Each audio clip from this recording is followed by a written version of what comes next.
சிக்கு புக்கு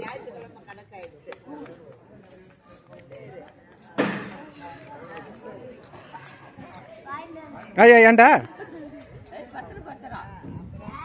போட்டுரு லெஃப்டில் போட்டுரு. போ.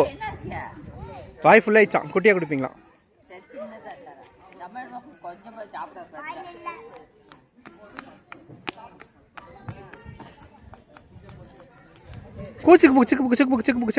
செக் புக்கு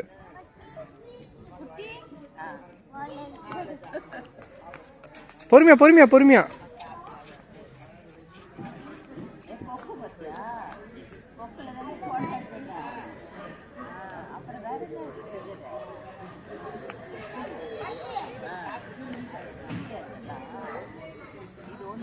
முன்ன மாடு இருந்துச்சுல